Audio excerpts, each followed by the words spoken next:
we're too much caught up in an argument of either or. Can we put our heads together to figure out how we can have both? And Anna Julia Cooper says this. She says, when you only teach for skill, you have to ask yourself, are you teaching a donkey or are you teaching a human being? And then she goes on to say, if this type of education has been here since the beginning of time and it has produced some of the greatest people in our history, then it must be for us to have still.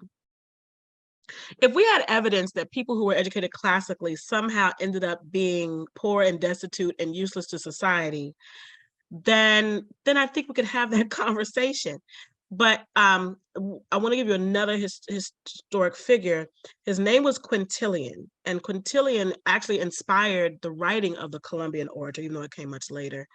And Quintilian was an ancient educator, and he believed that, I think he was during the time of Rome, yes, ancient Rome. And he believed that, like Cicero was able to use classical education that led to oration, that led to rhetorical skill to save the Republic from a conspiracy, every human being can get this type of education if you start them from infancy on how to use language and literacy in a masterful way that brings change and holds our leadership accountable.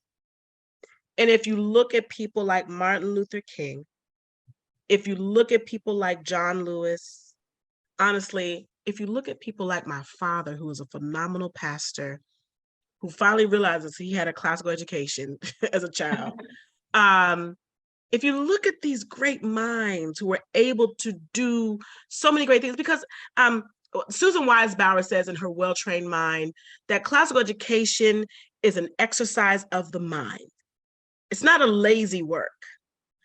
And if you train students how to think, you can't stop them from doing anything.